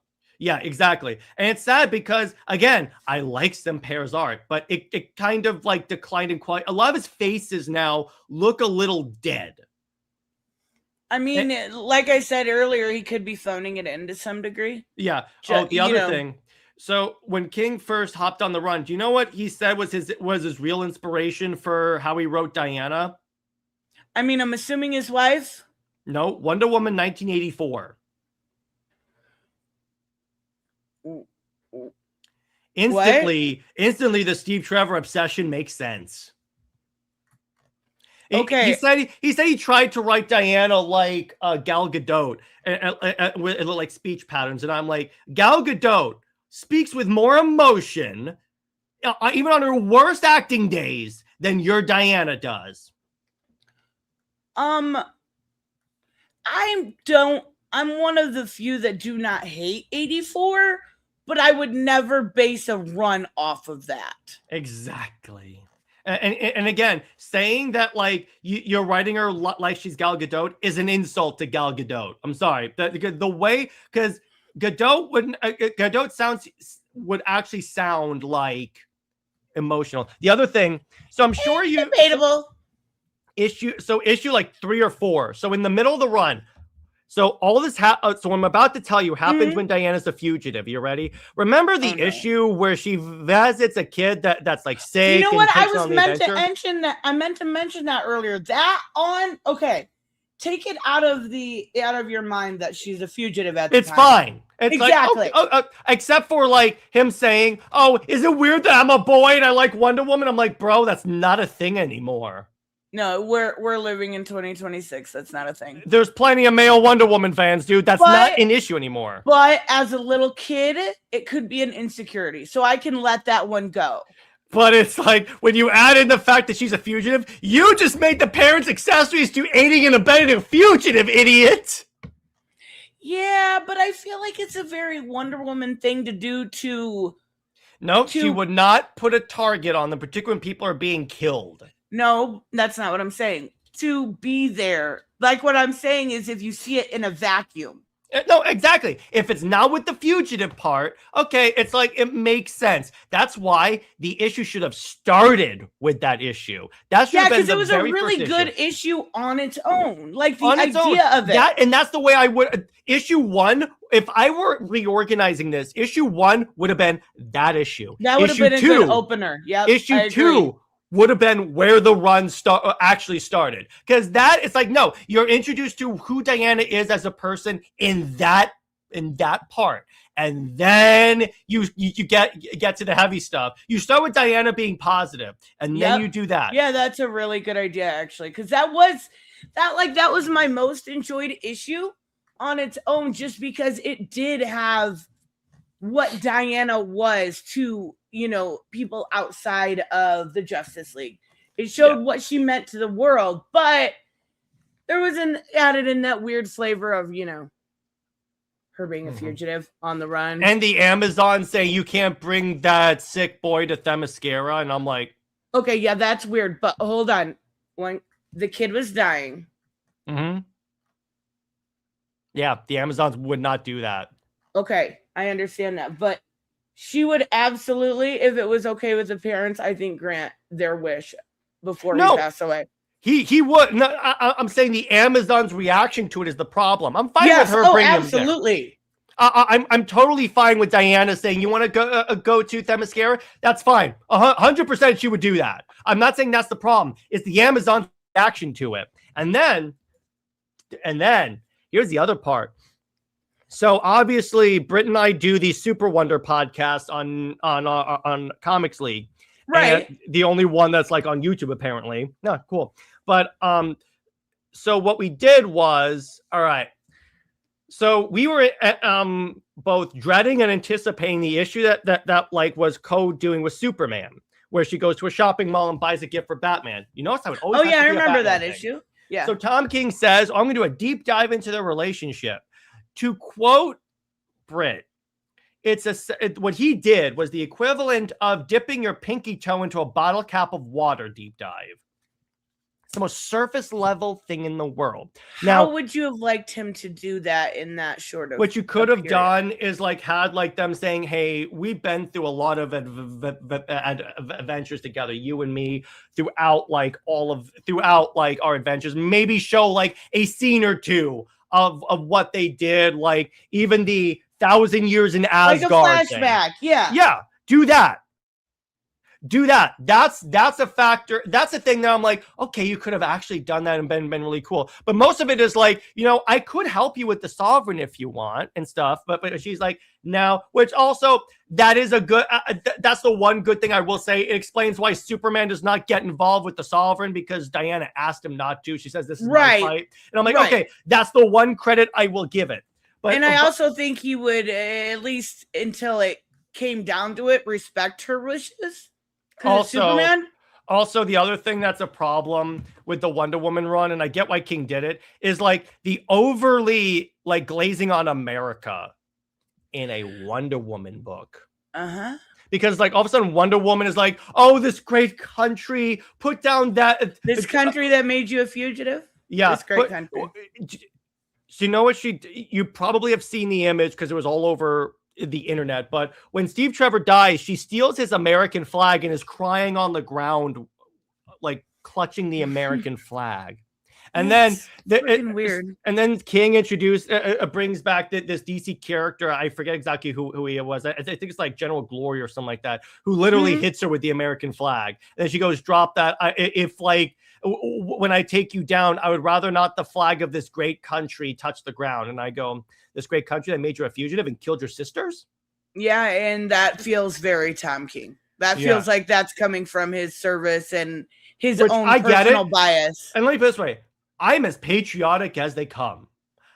Even I was like, okay, bro, this isn't a Captain America book, okay? Exactly. Even a Superman book to some Superman, degree, you could do that because true just in the American way. But exactly. Wonder Woman?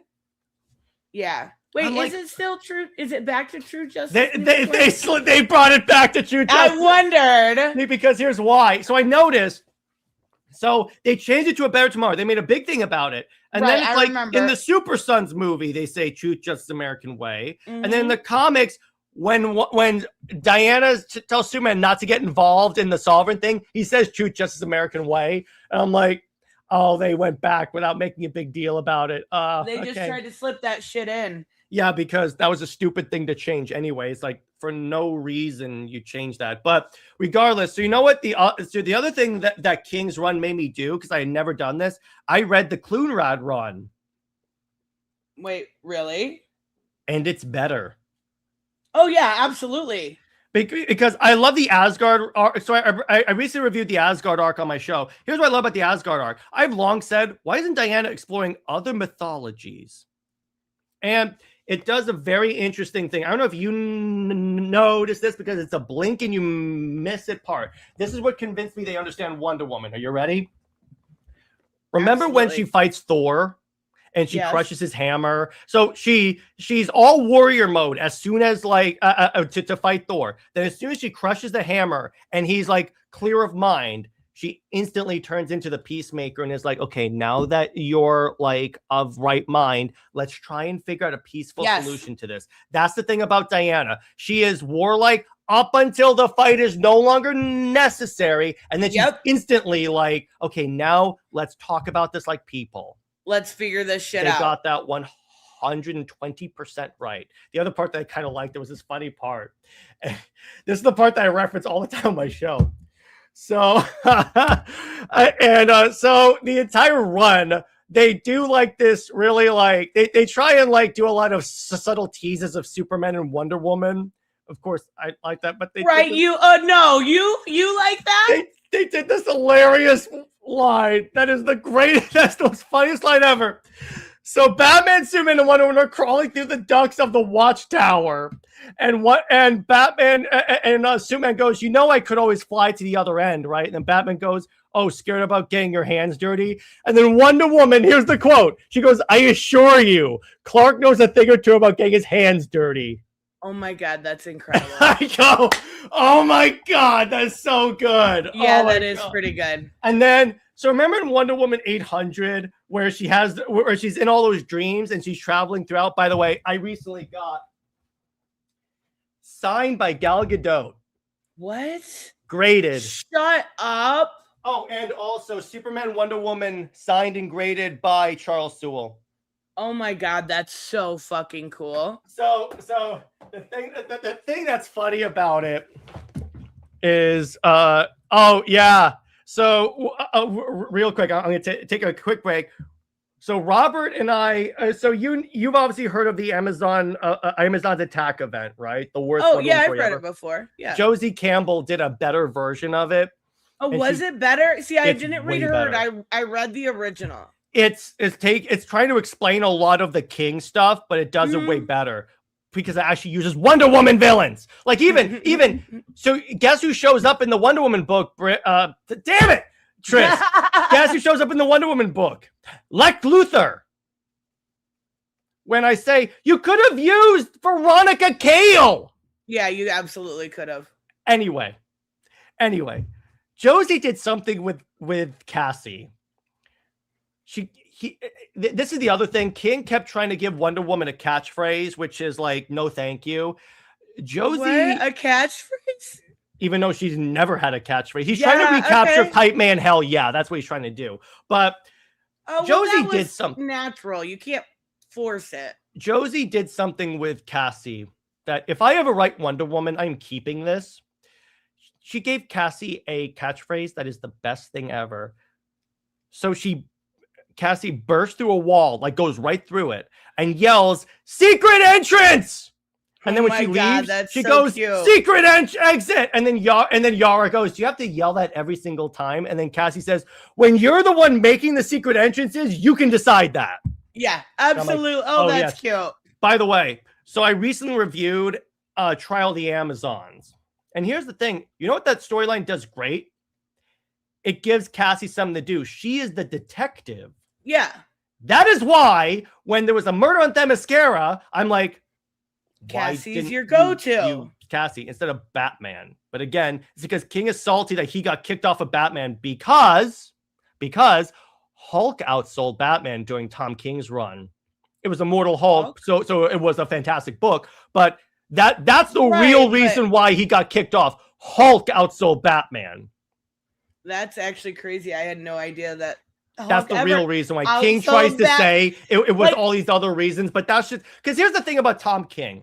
He'll never admit he made a mistake unless it's like he was in Crisis. He admits it's a stupid story, but it's like, here's the thing. When Detective Chimp came on the book, at first he said, oh yeah, that was me because I wanted to like pitch a Detective Chimp book. Then when he got backlash, oh, that was Daniel Sampere's idea to bring in Detective Chimp. Wait, he threw his artist he under the bus? Throws other people under the bus whenever he has ideas that the fan base hates.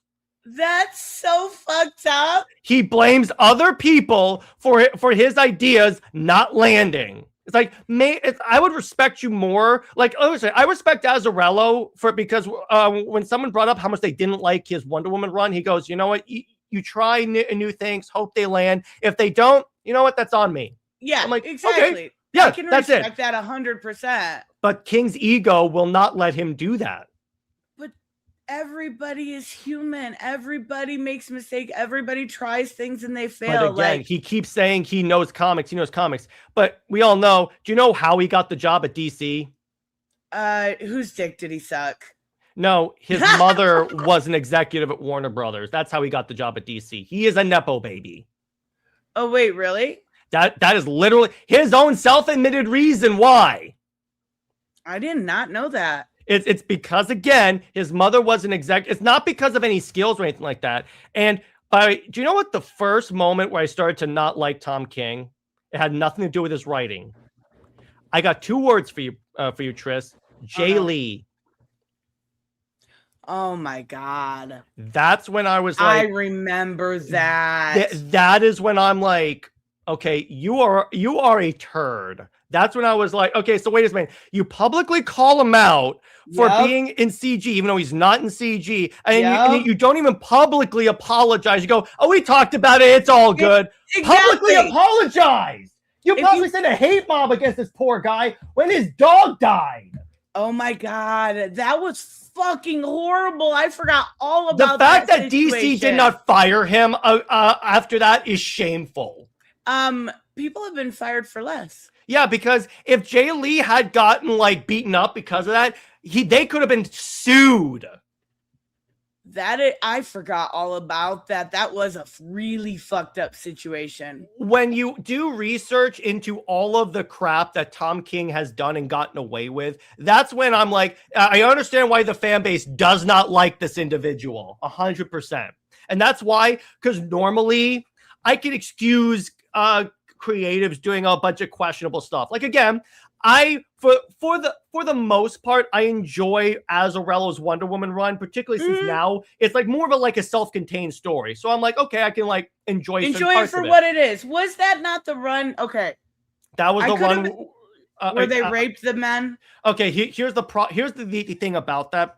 Tris, that's the mythologically accurate Amazons. I understand that, but I'm thinking the correct run is what I'm asking. Yes, and to that point, I get what he was going for. I personally do not agree with it because I'm like, yeah, you could say that's the mythologically accurate Amazons, but that's not that's too big of a leap for the traditional Amazons. Yes, and it's like even with like the Zeus origin, it's like I've had this conversation on my show.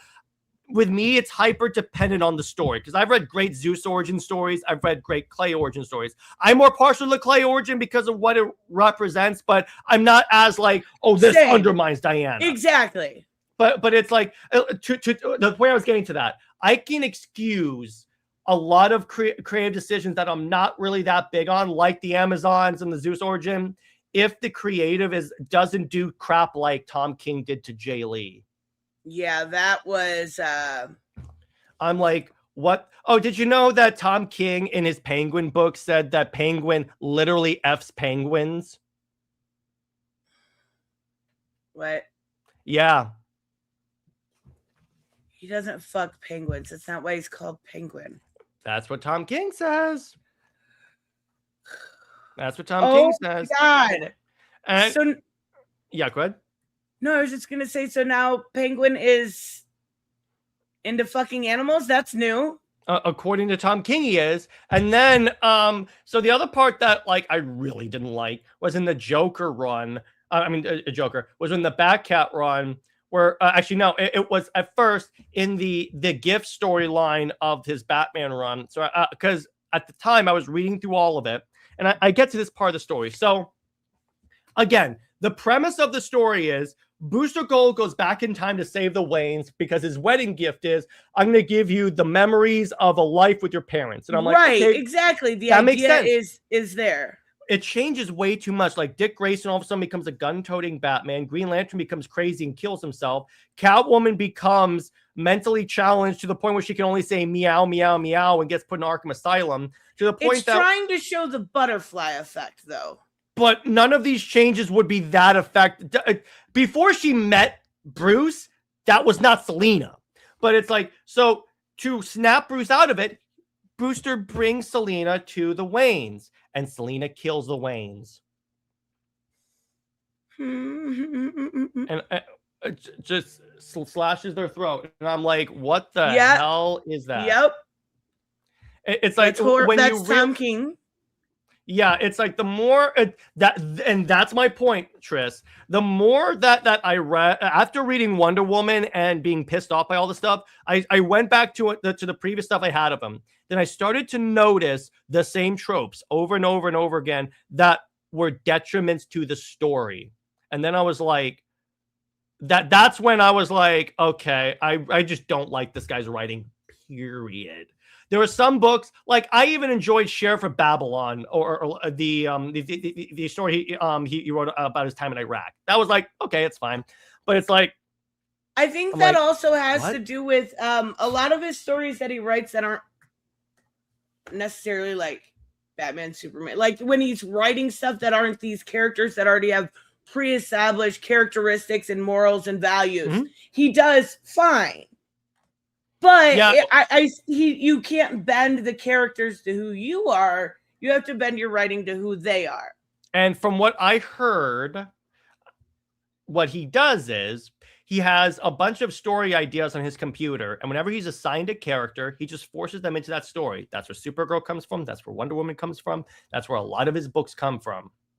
I have heard something similar, something like when ideas are pitched at DC, the story is pitched before the actual character. So they'll pitch the story and fit the character into the story, which makes no sense to me. By the way, have I ever told you my pitch to make Steve Trevor cool? Oh, God, I need to hear this. Let me be clear. I only hate Steve Trevor because of the way Tom King has written him and the way he's forced to be that love interest. Here's how you solve him. Years ago, DC did a book during the New 52 called Men of War, which is basically soldiers doing military operations in the middle of like a world with superheroes. What does that look like?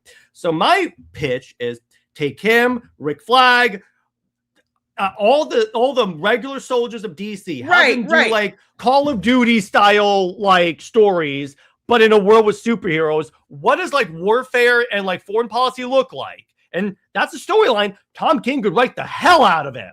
And he has personal experience to write something like that. Yeah, exactly. And I'm like, what do you, I'm just like, there are plenty of other stories you could do this with, but you're focused on Wonder Woman and not, it's like, here's the thing. Did you know that Steve Trevor is also majorly responsible for taking down the Sovereign? So he wanted Sovereign to be Wonder Woman's Joker. That didn't work. And then he was like, oh no, the matriarch is Wonder Woman's Joker. And I can tell you right now, that's not working. Yeah, I kind of figured. But it's like every time he does, it's like, let me put it this way. If you're trying to create Wonder Woman, because here's the problem. Wonder Woman has the unjustified reputation of not having good villains. Your solution? Let's just force in more villains. And I'm like, instead how about you use them? That's what I was just going to say. Instead of using villains that are already established, that we know have backstories and can be brought up, like you mentioned earlier, Grail. Actually, Tris, here's another example. So, you know what else I was recently reading? All right, I have the omnibus here. So, this was a big shock to me. So, I was reading Earth 2, the new 52 series. You know what happened? Do you know what's a very important part of that book, Tris? What's that? The daughter of Wonder Woman, Fury. And yeah. You know what's funny about it? She's a better character. She has some of the same character beats as Trinity, but it's done so much better. Like, here's Fury's arc in a nutshell. First off, she's not the actual daughter of Steppenwolf. Steppenwolf did not sleep with Wonder Woman. Right.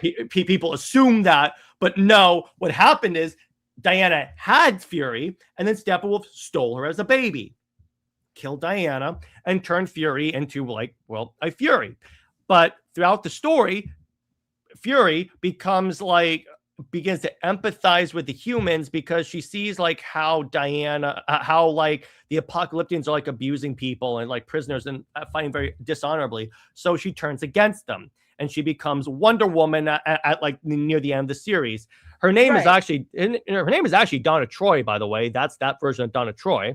And again, it's like she becomes a better version. She's a better version of Trinity. The same story happens. In fact, to the point where Wonder Woman dies, and it's infinitely better. By the way, did you know that in the Trinity Daughter of Wonder Woman series, they basically imply that that Diana's been like an absent mom because Steve died? Like, Diana basically closed herself off because Steve died and wasn't even a mother to Trinity. That's why to her daughter. That's why John and Damian were the babysitters, because Diana was like too depressed to raise her daughter. Yeah. Okay. Also, did you know that the purpose of the Trinity Daughter of Wonder Woman series is Diana's chasing the super sons who have been turned to corgis throughout the multiverse. And so she chases one through Crisis on Infinite Earths. And straight up, literally, so Pariah basically trauma dumps about everything he's been through. And Trinity laughs in his face. Oh my God. Why is he trauma dumping? Well, it's because he's talking about all my worlds have been destroyed, and it's I'm constantly seeing realities being destroyed, and Trinity just laughs at him. That feels on character for her, though. I'm not gonna lie. Well, yeah, she is a bitch. Because exactly. But then, and again, the one issue that was supposed to be a tribute to George Perez, to the point where it's recreating the covers, is like, okay, that's the one issue where Diana shows up and she's fighting Cerberus, that also is a corgi, but then she's eaten by Cerberus and Trinity has to keep saving her. And then guess who gets the character to a moment with Trinity? Steve Trevor. Of course. And then it's implied that Steve Trevor also took the Fates hostage and is trying to get back to life. So it's like Steve Trevor's like the best character ever. And I'm like, it's to the point where Alfred is glazing Steve Trevor. And I'm like, I don't think they've ever met. I mean, I'm sure they have at some point, but that, we haven't seen it. That feels off. That's the thing. We haven't seen it. And again, when Trinity, the series is called Trinity, the Daughter of Wonder Woman. When that series doesn't have Diana show up, where it's all about fathers and daughters, that's a problem. But the reason why he does that is because he knows no one would buy a book called The Daughter of Steve Trevor, because comparatively, Steve Trevor is a no one. Right, exactly. Comparatively, and it's like the problem is when this is too much like tradition, like a lot of comic book writers I see writing today, when they're like, this is my new character, my OC, you have to like it. And even with like Matriarch, she's like, look, my OCs are best friends. And I'm Oh like, my goodness. no. And it's like, so Michael is asking about Tomorrow Man. So they finally gave John his own identity instead of him being Superman.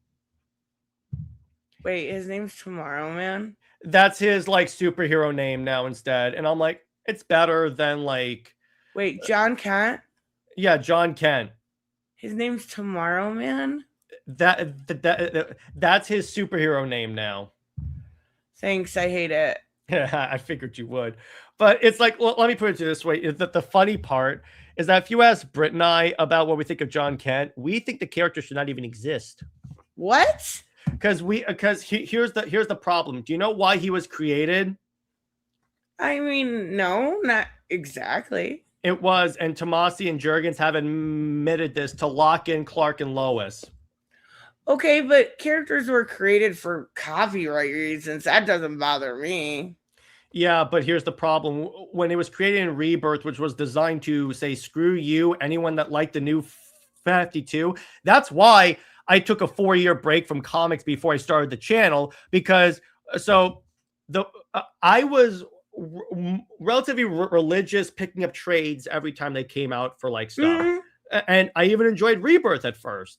And then Superman Reborn happened, where they basically retconned away all of New 52 Superman. And Jurgens on Twitter admitted it was basically to make it so Superman and Wonder Woman were never a couple. And I'm like, screw you then. I'm done. So I left for 4 years, and then the Snyder Cut got announced, and then and then history. Oh my God. Here I am. And then it's like, but it's like, the point is, it's like, look, I can, and the problem is, according to like Charles Soule and Tony Daniel, the Superman Wonder Woman book was not canceled because of sales. It was still the top selling book at DC. They canceled it because editorial said, we don't want to do this anymore.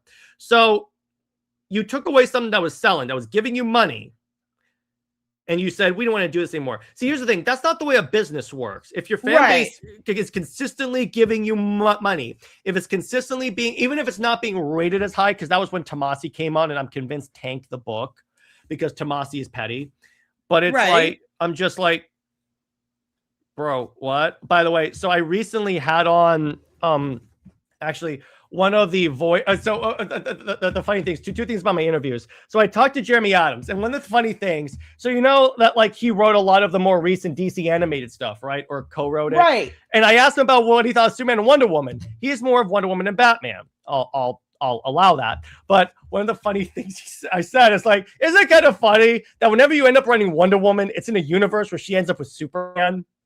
That is pretty funny. And he goes, yeah. And the thing about Jeremy Adams that makes him a great writer is like, he's not petty about it. No, he goes, I get it. And it's like, no, because he said, Jim Krieg, one of the big guys at DC Animation, said, okay, if you have to write this, write the best version of it. And I'm like, that's definitely. Because he wrote the specific Justice League action episode that was very Superman and Wonder Woman. By the way, I got to interview the Superman actor that plays Superman in Justice League action, by the way. That's so cool. Really nice guy. Which, we are going to wrap up. What do you have going on your channel?